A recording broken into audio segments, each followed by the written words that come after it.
전해드린 대로 대장동 사건의 핵심 인물인 유동규 전 본부장이 한 유튜브 방송에 출연해서 이재명 대표를 겨냥한 추가 폭로에 나섰습니다. 네, 관련 내용 최진영 변호사, 조대진 변호사와 함께 자세히 짚어보도록 하겠습니다. 안녕하세요. 안녕하십니까? 자, 이 방송에서 이제 나왔겠지만 이 대표가 이제 성남시장을 위해서 나타났으면서 리모델링 사업을 적극적으로 이제 도와주겠다고 했다. 자, 이렇게 나섰거든요. 어떻게 들으셨습니까? 저는 표 냄새를 참 잘 맡는 정치인이다 이렇게 얘기를 하고 싶습니다. 예. 아시다시피 그 분당과 일산은 일기 신도시라고 합니다. 네. 1990년대 초에 입주를 했기 때문에 2009년 10년이면 이제 20년이 되면서 리모델링 이슈가 있었던 것이죠. 그게 처음으로 이제 그 제기되기 한 시작이었는데 예. 표심을 처음에 2008년에 국회의원 선거를 했다가 낙선을 하면서 그와 같은 흐름이 있다는 것을 알고는 2010년에 성남시장이 나오면서 그 어떤 것보다도 성남 내지 분당에 있었던 부동산 이슈로서 표심을 잡겠다는 그런 부분을 먼저 냄새를 맡았고 그러면서 이제 그 정자동에 있는 한솔 관련된 아파트의 이 리모델링 추진위원장이었던 네. 유동규 씨에게 접근을 했다는 건 아니겠습니까? 예. 결국 그런 점에서 부동산 개발 이슈에 대해서는 그 누구보다도 그리고 실질적으로 정치인 시작할 때 부동산 개발 이슈를 가지고 정치에 입문했다라고 평가할 수 있는데요.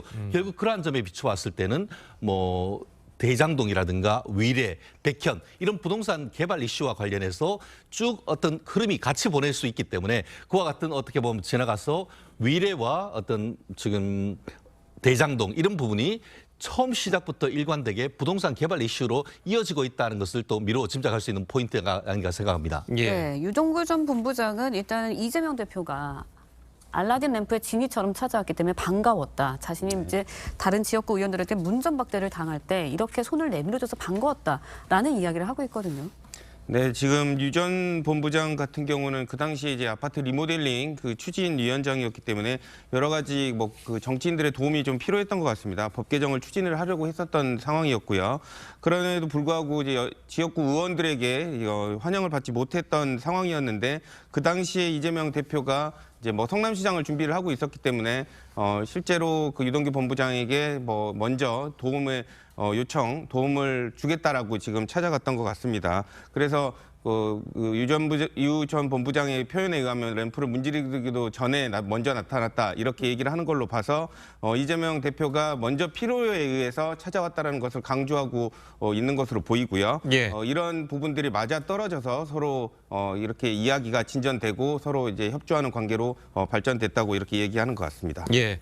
자, 어쨌든 뭐 유 전 본부장은 예. 이제 이재명 대표의 첫 만남을 회상하는 자, 그런 내용이었는데 이제 앞으로 유튜브 방송이 계속 이어진다고 하니까 좀 들어봐야 될 것 같긴 하는데 자, 여기 유튜브 방송의 내용에 따라서 이 대장동 사건과 관련된 이재명 대표의 혐의랄지 거기서 좀 적용될 게 있을까요? 그럴 가능성이 상당히 크다고 봅니다. 아시다시피 작년에 이제 그 출소를 할 때 얘기했던 두 가지 말이 있었던 네. 것 같습니다. 밖에서 천천히 다 말하겠다. 그리고 또 본인이 왜 그렇게 이렇게 진술을 바꿨느냐 했더니만 모멸감을 얘기를 했던 것 아니겠습니까? 본인이 그 검찰에 의해서 체포될 때에 정진상 씨가 전화를 해서 쓰레기라도 먹고 예. 병원에 가라라는 그런 어떤 그 얘기하면서 굉장히 큰 모멸감을 느꼈다고 하는데 결국 100회 가까이 걸쳐서 천천히 네. 있는 그대로 다 얘기하겠다는 것인데요. 아시다시피 그 다른 사람과 달리 유동규 씨는 이 대장동 세력이라고 할 수 있는 남욱 그 김만배와 또 성남시 세력이라고 할 수 있는 이재명 그리고 또 정진상, 김용과 가운데에 연결고리를 했던 사람 아닙니까? 네. 그리고 실질적으로 본인이 이제 그 성남도시개발공사의 대표자 직무 대행까지 했기 때문에 양쪽을 다 알고 있다. 그렇다고 하면은 내가 법정에 나가가지고 진술하는 것만 가지고는 부족한 상태라고 한다고 하면은 장외에서 내가 처음부터 끝까지 알파와 오메가를 아는 그대로 다 얘기하겠다라고 하는데 결국 검찰에서 조사하지 못한 것, 검찰이 물어야 답을 하니까 하지 않은 것까지도 본인은 있는 그대로 다 알겠다라고 얘기했기 때문에 경우에 따라서는 이 유튜브의 내용이 이재명 대표에게 불리한 공소 사실로 인정될 수 있도록 있을 증거가 될 예. 수 있기 때문에 경우에 따라서는 검찰이 이 동영상을 법원에 제출할 가능성도 여전히 남아 있다 그렇게 예측합니다. 네, 대장동 사건 수사 재판이 이제 진행 중인 상황입니다. 그런 상황에서 유동규 전 본부장이 유튜브 방송을 통해서 이렇게 폭로전에 나서는 이유 뭐라고 보시나요? 일단은 본인의 재판이 진행되고 있기 때문에 본인의 재판에게 유리한 그런 상황들을 만들기 위한 것일 수 있고요.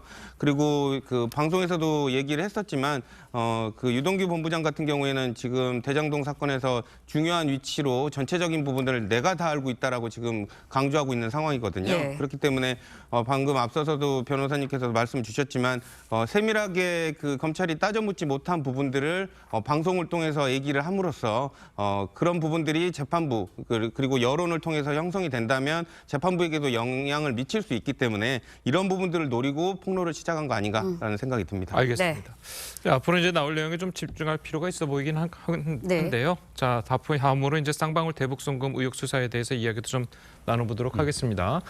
이화영 경기부지사 오늘 이제 두 번째 검찰 소환을 받는데 오늘 대질 신문이 이뤄집니까 어떻습니까? 그렇습니다. 지금 그 이화영 부지사의 그 변호인이라고 할 수 네. 있는 현근택 변호사가 밝힌 내용인데요. 예.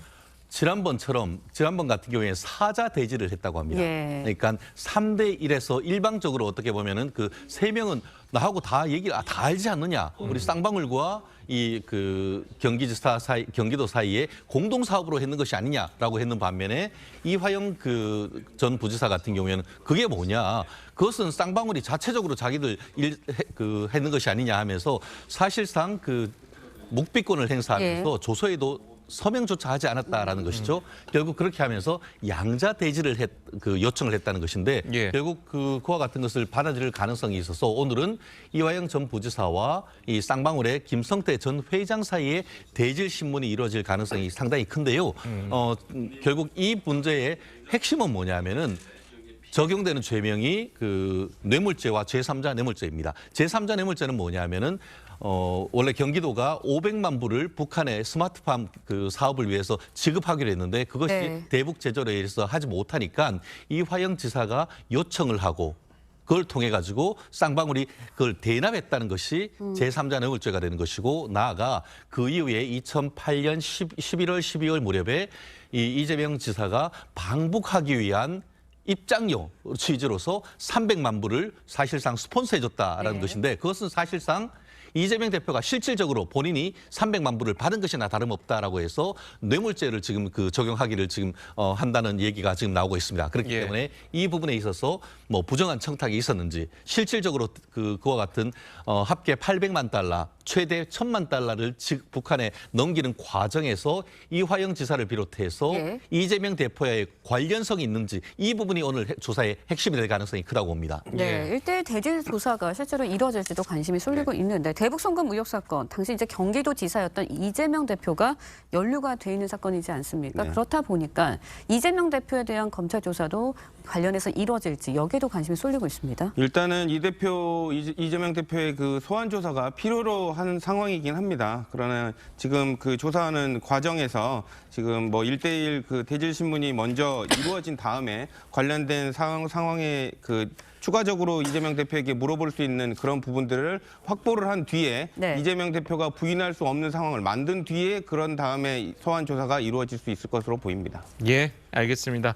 자, 오늘 두 분 변호사님 말씀은 여기까지 듣겠습니다. 잘 들었습니다. 고맙습니다.